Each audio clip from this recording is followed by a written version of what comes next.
lagi bersama kami di YouTube channel Klinik Bidan Iyam Kalisa Baby and Mom Spa. Apa kabar Mom semua? Semoga sehat selalu ya. Nah, sebelumnya perkenalkan dulu nih, saya Bidan Ana yang akan menemani Mom semua di 5 menit sampai 10 menit ke depan. Nah, saya nggak sendirian nih Mom. Seperti Mom udah pada tahu nih siapa nih ownernya. Siapa lagi kalau bukan Ibu Bidan Iyam. Mau semua, apa kabarnya? Mudah-mudahan selalu sehat ya di rumah.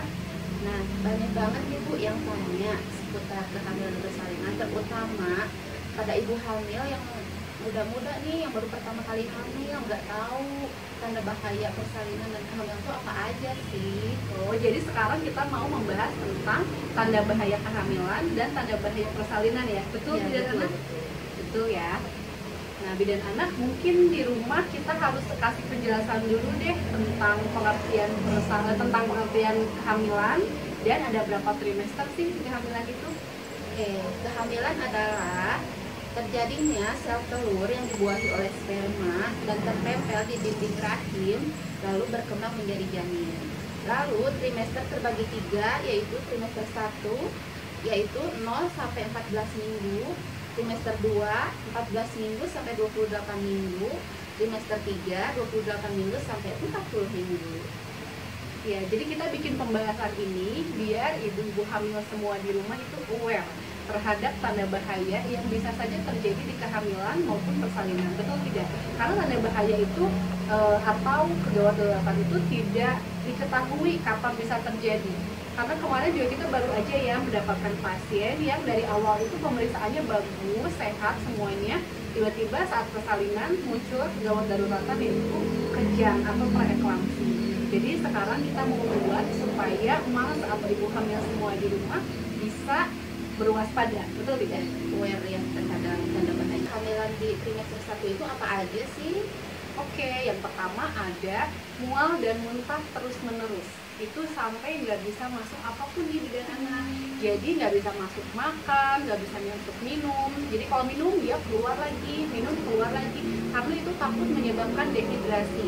Kalau dehidrasi takutnya kan nutrisi ke janin tidak maksimal, takutnya janin tidak berkembang. Yang kedua ada juga perdarahan atau terjadinya keluar flek darah. Jadi ibu hamil itu tidak boleh keluar flek darah atau perdarahan, karena kalau sampai keluar perdarahan berarti ada apa-apa dengan kehamilannya. Berikutnya juga ada hipertensi ya atau tekanan darah tinggi dari awal kehamilan, itu juga bisa menyebabkan kehamilannya tidak berkembang atau bisa juga terjadi kecacatan nih kalau misalnya memang ada riwayat sebelumnya, riwayat bawaan, ada riwayat kejang. Kedua nih tanda bahayanya sama nggak sih Bu? Kalau trimester kedua itu berarti dari usia kehamilan 14 sampai 28 minggu.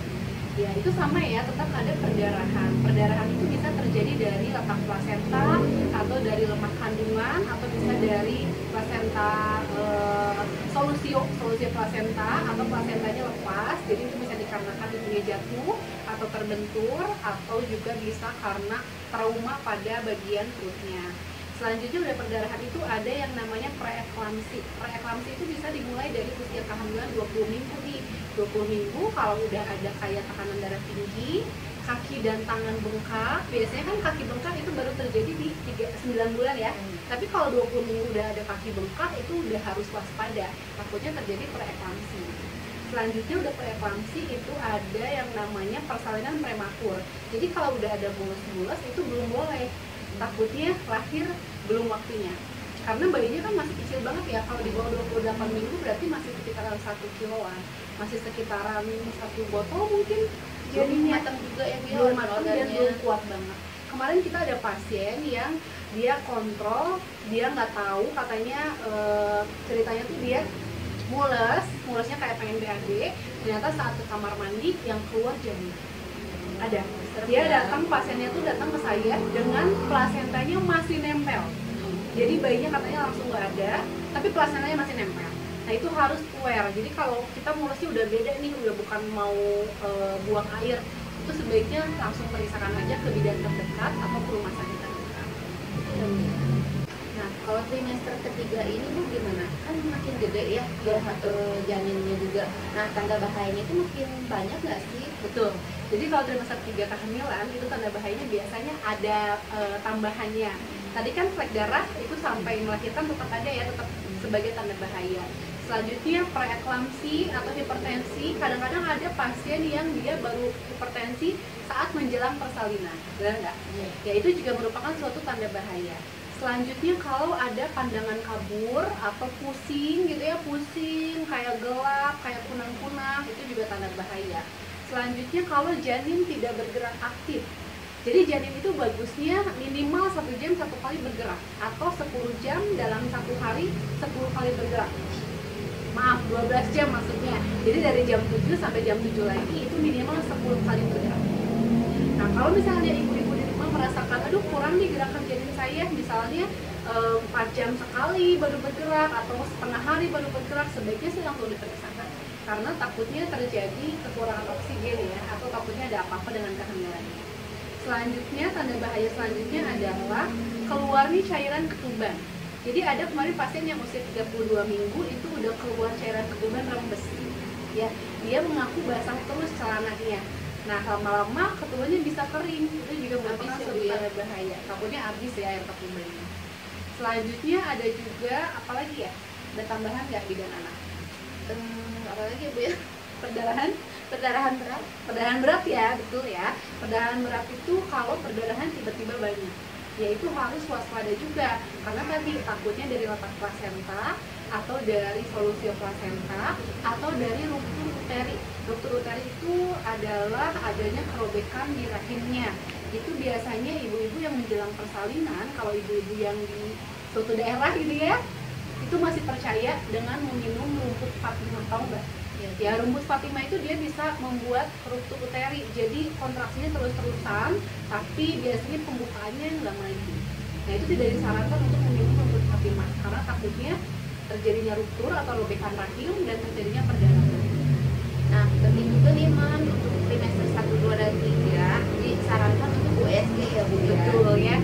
Jadi selain kontrol rutin bidan setiap bulan, setiap trimester sebaiknya USG, biar tahu nih perkembangan janin. Oke. Selanjutnya kita bahas tentang ada pertanyaan yang banyak banget masuk ke DM Instagram kita, tapi saya mau ambil satu pertanyaan aja nih. Nanti untuk pertanyaan berikutnya kita bahas di konten selanjutnya, karena pertanyaannya ribuan banget ya, banyak banget ya pertanyaan yang masuk ya. Jadi nggak akan cukup waktunya kalau di sini. Pertanyaannya satu aja, Bu Bidan, apa sih tipsnya atau caranya untuk mengubah posisi kelainan letak menjadi posisi normal? Oke, saya jawab ya. Nah, salah satunya di pertanyaan yang tadi ada senam nih Mam, misalkan letaknya sungsang nih. Senam dan yoga kehamilan ya? Oh iya, dan yoga kehamilan. Misalnya sungsang nih, ada cara-caranya nih Mam, seperti nomor 1 yaitu gerakannya ini chest position kayak gini nih, Seperti ini.